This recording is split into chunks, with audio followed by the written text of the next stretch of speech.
Hello guys, what I'm doing now is I'm preparing for the final painting.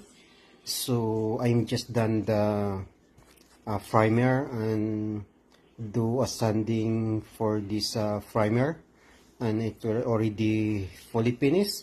So for the next move is we need to scrub the shiny old paint. So we need to scrub this one. So that's why I'm using my paste scrubber and my my my Scotch Brite scrubber, gray one.